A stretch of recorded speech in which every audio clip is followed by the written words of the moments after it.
Hello everyone. हमने committee of 10 and L69 group कर लिया था। अब हम करेंगे यूनिवर्सल पोस्टल यूनियन। ठीक है, होप आपने इससे पहले के दोनों वीडियोस करंट अफेयर्स के देख लिए होंगे। अब चलिए स्टार्ट करते हैं यूनिवर्सल पोस्टल यूनियन से। देखिए यूनिवर्सल पोस्टल यूनियन है क्या, सबसे पहले तो ये देखते हैं।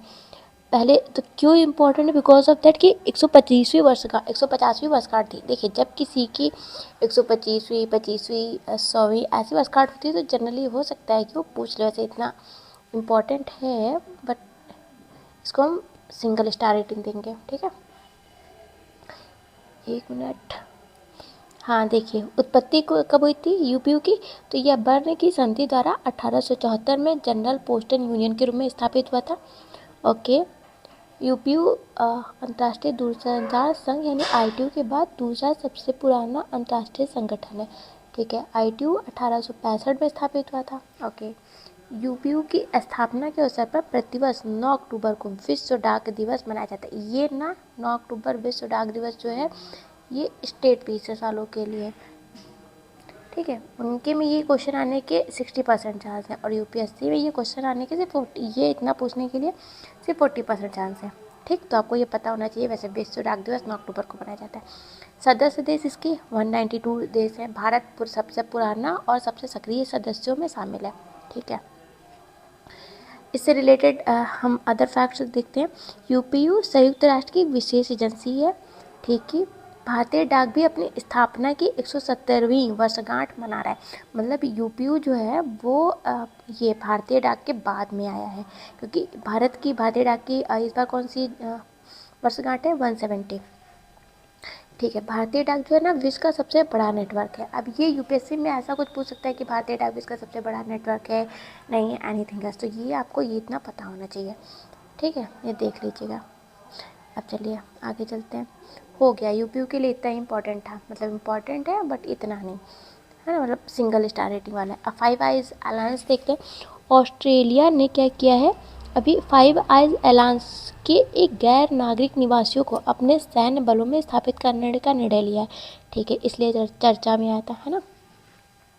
है क्या ये फाइव आइज अलायंस, या खुफिया जानकारी साझा करने तो एक बहुपक्षीय नेटवर्क है। ओके, सदस्य इम्पोर्टेंट है फाइव आइज में Australia, Canada, New Zealand, United kingdom और अमेरिका।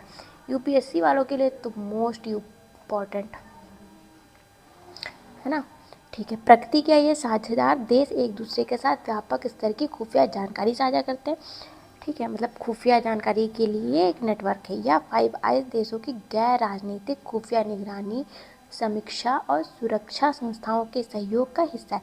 ठीक है, अब देखिए फाइव आइज अलायंस में ना सिर्फ आपका ये जो कंट्री है ना ये इम्पोर्टेंट है, बाकी आप देख लीजिएगा, इतना रटने वाला नहीं है, लेकिन एक पता होना चाहिए। बट आपके लिए जो कंट्री है ना ये आपको अच्छे से पता होनी चाहिए, इसको आपको रटना पड़ेगा, याद करना पड़ेगा, है ना।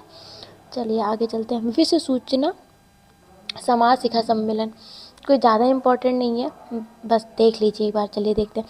भारत ने जिनेवा स्विट्जरलैंड में आयोजित अंतर्राष्ट्रीय दूरसंचार संघ के WSIS+20 फोरम उच्च स्तरीय कार्यक्रम 2024 में भाग लिया। ठीक है, अभी भारत ने भाग लिया तो इसलिए ये आ जाएगा इम्पोर्टेंट। अब देखिए WSIS+20 फोरम ने WSIS के जिनेवा 2003 और ट्यूनिस 2005 में आयोजित सम्मेलनों के परिणामों के कार्यान्वयन में हुई 20 वर्षों की प्रगति को रेखांकित किया। ठीक, उत्पत्ति कैसे हुई थी WSIS की, तो 2 चरणों में आयोजित किया गया था। पहला था जिनेवा 2003 और दूसरा ट्यूनिस 2005, ऊपर भी दिया है। ठीक है, इसका आयोजन आईटीयू, यूनेस्को, यूएनडीपी और यूनाइटेड डेवलपमेंट द्वारा प्रतिवर्ष किया जाता है। अब देखिए ये लाइन, ठीक है, ये लाइन जो है ना ये यूपीएससी वालों के लिए इम्पोर्टेंट है। ये क्या, देखिए इसमें इतने सारे नाम है ना। अब यूपीएससी क्या करेगा, आईटीयू हटा देगा या आईटीयू की जगह डब्ल्यूटीओ ऐड कर देगा, मतलब वर्ल्ड बैंक ऐड कर देगा, या फिर क्या कहते हैं WHO ऐड कर देगा, ऐसा कुछ ऐड कर देगा। ठीक है, मतलब ये आपको पूरा मतलब डिट्टो ये आपको चारों नहीं दे लिख के देगा, वो कुछ ना कुछ इसमें चेंज करेगा और ये स्टेटमेंट आपका हो जाएगा according to PYQ aptitude basis पे गलत। ठीक, बट आपको ये पता होना चाहिए, इतना याद रहेगा नहीं। तो बस अगर ऐसा WSIS कुछ मिल जाए तो आप समझ लीजिए कि अगर ऐसी कुछ लाइन दी है कि कौन आयोजित करता है, तो इसमें कुछ ना कुछ 90% चांस है, यानी कि 90% चांस है कि UPSC गलत करेगा, है ना। ये क्या नाम है, ऑर्गेनाइजेशन, UPSC ऑर्गेनाइजेशन गलत करेगा।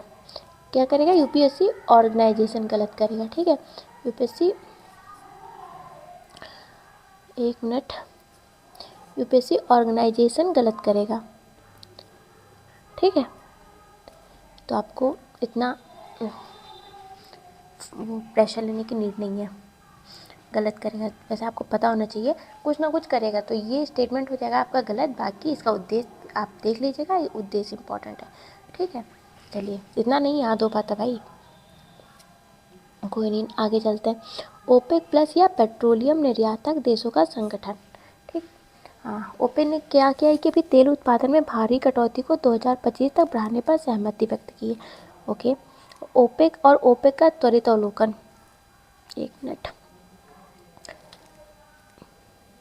ओपेक की उत्पत्ति कब हुई? ओपेक प्लस और ओपेक का त्वरित अवलोकन में देखते हैं उत्पत्ति कब हुई। ओपेक प्लस का गठन 2016 में बनाया गया था, जब ओपेक ने 10 अन्य मुख्य तेल उत्पादक देशों के साथ समझौते पर हस्ताक्षर किए। ठीक है, ओपेक प्लस तब बना 2016 में। ओपेक कब बना? 1960 में। बगदाद सम्मेलन में Iran, Iraq, Kuwait, Saudi Arabia और वेनेजुएला ने स्थापित किया था ओपेक को। और ओपेक प्लस 2016 में आया। ओपेक आया 1960 में, ओपेक आया 1960 में, और ओपेक प्लस आया 2016 में। ठीक है, सदस्य कौन है ओपेक के? Algeria, Equatorial Guinea, Gabon, Libya, Nigeria, Congo, UAE, Iran, Iraq, Kuwait, Saudi Arabia और वेनेजुएला। ठीक है, गैर ओपेक सदस्य या अन्य तेल उत्पादक देश कौन है? रूस है, Mexico, Kazakhstan, Oman, Azerbaijan, Malaysia, Bahrain, south Sudan, Brunei और सूडान, ये है गैर ओपेक सदस्य। ठीक, मुख्यालय कहाँ है? Vienna, Australia. ये स्टेट वालों के लिए है ना, मुख्यालय पूछता है जनरली स्टेट वालों के लिए, उनसे ये नहीं, सदस्य नहीं पूछता। ये UPSC के लिए इम्पोर्टेंट है, सदस्य देश कौन है। ठीक, अब देखिए, उद्देश्य क्या है कि पेट्रोलियम उत्पादों के लिए उचित और स्थिर कीमतें सुनिश्चित करना। इसके लिए सदस्य देशों के बीच पेट्रोलियम नीतियों में तालमेल बैठाना और एकीकरण करना। देखिए, उद्देश्य इतना याद करने की नीड नहीं है, बट आपको ये कंट्री पता होनी चाहिए, और मुख्यालय, कंट्री और मुख्यालय, यानी कि इसमें इम्पोर्टेंट क्या है? कंट्री इम्पोर्टेंट है प्लस मुख्यालय इम्पोर्टेंट है आपका, है ना। उद्देश्य तो आप निकाल ही लेंगे, इम्पोर्टेंट पॉइंट कंट्री और मुख्यालय इम्पोर्टेंट है। ठीक है, बाकी उद्देश्य तो दिया रहेगा तो आप देख ही लेंगे कि हाँ उससे मिलता जुलता कुछ होगा तो वही होगा। ओपेक कब हुआ? 1960 में। ओपेक प्लस कब आया? 2016 में आया था। कंट्री कौन है ये पता होना चाहिए। ठीक, 3-4 पॉइंट पता होने चाहिए बस ओपेक में, बाकी और ज़्यादा कुछ नहीं है। आइए चलते हैं AIAB के, एशियन, एक minute, Asian infrastructure investment bank, है ना। केंद्रीय वित्त मंत्री ने अभी क्या किया कि एशियन इंफ्रास्ट्रक्चर इन्वेस्टमेंट बैंक यानी कि AIIB से कम आय वाले देशों को वित्तीय संसाधन प्राप्त करने में सहायता करने की सलाह दी है। ठीक है, हेडक्वार्टर बीजिंग, चीन, ये स्टेट वालों के लिए। ठीक है, AIIB का त्वरित अवलोकन, उत्पत्ति कब हुई? 2016 में। बहुपक्षीय विकास बैंक है। अब देखिए UPSC क्या करेगा, उत्पत्ति हुई थी 2018 में, बहुपक्षीय विकास बैंक है। ठीक, तो गलत हो गया, 2000 AIIB कब आया? 2016 में आया था, एक बहुपक्षीय विकास बैंक है। ठीक है, मिशन क्या है? मिशन है इसका एशिया के बेहतर भविष्य के लिए अवसंरचना का वित्त पोषण करना। ठीक, सदस्य 110 सदस्य हैं, 96 पूर्व सदस्य, 14 प्रॉस्पेक्टिव सदस्य हैं। भारत इसका सदस्य है। ठीक है, चीन सबसे बड़ा शेयर धारक है, वर्तमान में वोटिंग शेयर और वीटो पावर का 26.6% हिस्सा है। उसके बाद भारत 7.6 और रूस 6% का स्थान है। अब देखिए इसमें ना क्या इम्पोर्टेंट है, इसमें सदस्य बहुत सारे हैं तो सदस्य तो पूछेगा नहीं, है ना, तो सदस्य UPSC के लिए इम्पोर्टेंट है नहीं, बस ये पूछेगा कि भारत इसका सदस्य है कि नहीं है, और ये उत्पत्ति, आपको ये पॉइंट पता होना चाहिए एक, और इसका ये वाला पॉइंट होना चाहिए कि क्या नाम है, भारत का हिस्सा कौन सा है और भारत इसका सदस्य है कि नहीं है। ठीक है, अब 2018 में क्या हुआ कि AIIB को संयुक्त राष्ट्र महासभा तथा संयुक्त राष्ट्र आर्थिक और सामाजिक परिषद के विचार विमर्श में स्थायी पर्यवेक्षक का दर्जा दिया गया था। ठीक है, बस 2 ही 3 चीज़ इंपॉर्टेंट है इसमें, बाकी कुछ नहीं। आइए अरब लीग पे चलते हैं। देखिए 2024 का अरब लीग शिखर सम्मेलन कहाँ हुआ? बहरीन में। ये स्टेट वालों के लिए तो मोस्ट इम्पॉर्टेंट है अरब लीग, स्टेट या जो भी ऐसे फैक्चुअल लेने जा रहे हैं। ठीक है, हेडक्वार्टर काहिरा में, स्टेट यूपीएससी नहीं पूछता। ठीक है, अभी ये पूछ सकता है कि कहाँ आयोजित हुआ, तो वैसे बहुत कम चांसेस है, 10% मान के चलिए कहाँ इसका चांसेस है। अब देखिए लीग ऑफ अरब स्टेट्स का त्वरित अवलोकन, ठीक, यानी कि यह एक अंतर सरकारी संगठन है। ये यूपीएससी ये स्टेटमेंट बना के दे सकता है कि ये कैसा संगठन है, अंतर सरकारी ये नहीं है, एनीथिंग एल्स। ठीक, यह मध्य पूर्व और उत्तरी अफ्रीका के अरबी भाषी देशों का एक स्वैच्छिक संघ है। ठीक है, उत्पत्ति कब हुई थी? 1944 में हुई थी। अलेक्जेंड्रिया प्रोटोकॉल को अपनाने के बाद 1945 में काहिरा में स्थापित हुआ। ठीक है, कार्य क्या है? सदस्य देशों के बीच संबंधों को मजबूत करना, नीतियों का समन्वय करना, राजनीतिक, सुरक्षा एवं आर्थिक मोर्चों पर आपसी सहयोग करना। ठीक है, 22 सदस्य देश है और भारत पर्यवेक्षक, यानी कि अरब लीग का भारत का परमानेंट मेंबर नहीं है। ठीक है, इंडिया परमानेंट मेंबर नहीं है ना अरब लीग का, अरब लीग का। ठीक है, ये आपको पता होना चाहिए। इसमें बस इतना इम्पोर्टेंट है कि अंतर सरकारी संगठन है नहीं, यही सब पूछेगा बस। ये पहली लाइन इम्पोर्टेंट है, फर्स्ट लाइन इम्पोर्टेंट है बस। बाकी कंट्री बहुत सारे देश हैं, 22 सदस्य हैं, तो 22 देख लीजिए। और ये पूछ सकता है कि भारत इसका कैसा मेंबर है, इसके अलावा कुछ नहीं। अब सुर्खियों में ऐसा देखते हैं। देखिए संघर्ष प्रभावित क्षेत्र नारगोवा कारबाख क्षेत्र। अभी ना 2020 से क्या हुआ है, एक सेकेंड, अभी 2020 देखिए 2020 से क्या हुआ है कि जैसे ये ना ऐसे ऐसे ये दे देगा नारगोना कारबाग क्षेत्र कहाँ का है, मतलब कौन से देश में पड़ता है। ठीक है, ऐसे कंट्री मतलब इस पर्टिकुलर प्लेस, एरिया और कंट्री का आजकल मैचिंग पूछने लगा है ना। तो अब देखते हैं। देखिए नारगोना कारबाग क्षेत्र कहाँ का है, तो ये कहाँ, क्या यहाँ कहाँ का, ये रूसी शांति सैनिक वापस लौटना शुरू कर चुके हैं। अजरबैजान ने इस विवादित क्षेत्र को आर्मेनियाई अलगाववादियों से वापस अपने कब्जे में लिया, इसी वजह से शांति सैनिक लौट रहे हैं।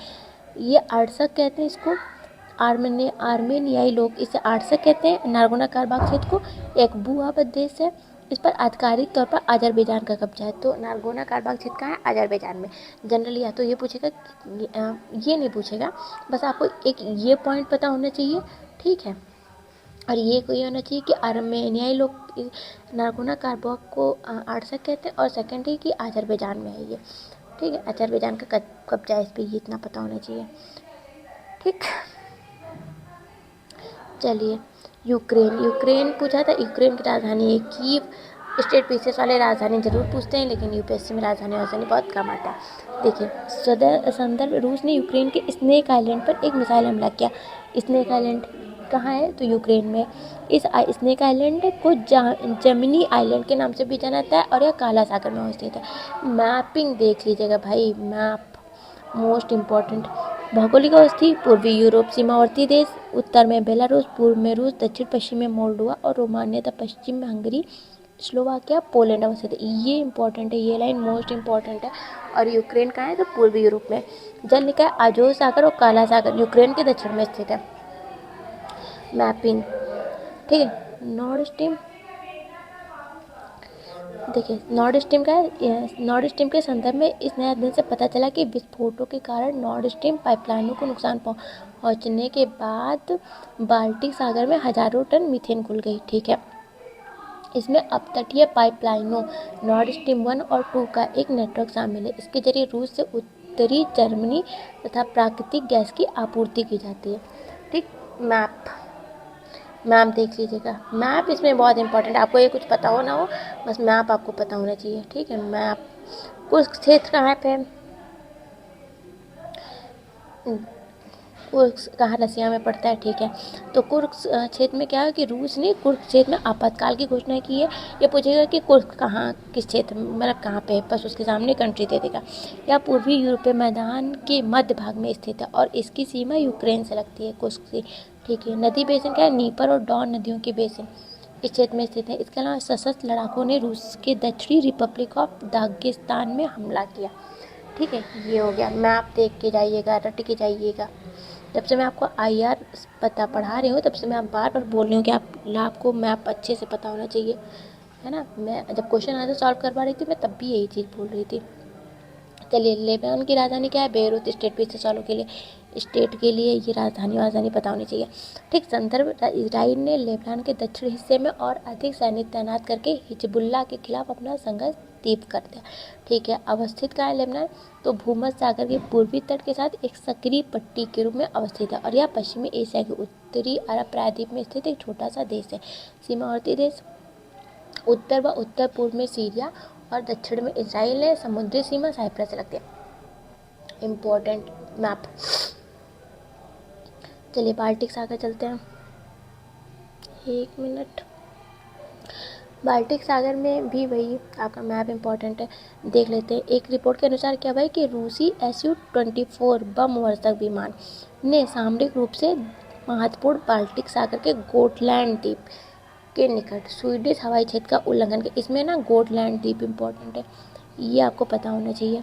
ठीक, अब बाल्टिक सागर के बारे में जानते हैं तो उत्तरी अटलांटिक महासागर की एक शाखा है और डेनिश जल संधि द्वारा अटलांटिक महासागर से जुड़ा हुआ है। ठीक है, विश्व का सबसे बड़ा अंतर्देशीय खारे पानी का सागर है।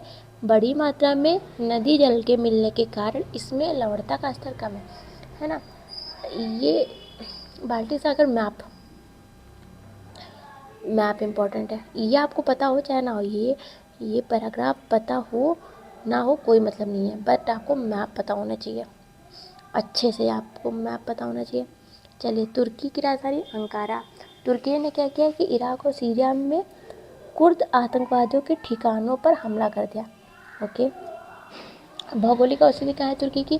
तो इस्तांबुल शहर सहित तुर्की का छोटा उत्तर पश्चिमी भाग दक्षिण पूर्वी यूरोप बाल्कन प्रायद्वीप में स्थित है। इस क्षेत्र को ईस्टर्न थ्रेस के नाम से जाना जाता है। ठीक है, तुर्की का बड़ा हिस्सा जिसे अनातोलिया या एशिया माइनर कहा जाता है, पश्चिमी एशिया में स्थित है। ओके, सीमावर्ती देश कौन से है तुर्की की? तो जॉर्जिया और आर्मेनिया उत्तर पूर्व में, और पूर्व में अजरबैजान और ईरान, और दक्षिण पूर्व में इराक और सीरिया, और उत्तर पश्चिम में ग्रीस और बुल्गारिया स्थित है। सीमावर्ती जल निकाय उत्तर में काला सागर, दक्षिण पश्चिम में और पश्चिम में भूमध्य सागर और एशियन सागर है। ओके, अदन की खाड़ी पे चलते हैं। मैप अच्छे से करना है। अदन की खाड़ी में समुद्री डाकुओं का बार बार हमला चिंता पैदा कर रहा है। ठीक है, अदन की खाड़ी गहरे पानी का बेसिन है और लाल सागर और अरब सागर के बीच एक प्राकृतिक समुद्री लिंक भी बनाता है। ठीक है, 1 मिनट। सोमालिया की राजधानी मोगादिशु। संदर्भ, मोगादिशु में आत्मघाती बम विस्फोट और गन अटैक में कई नागरिक मारे गए।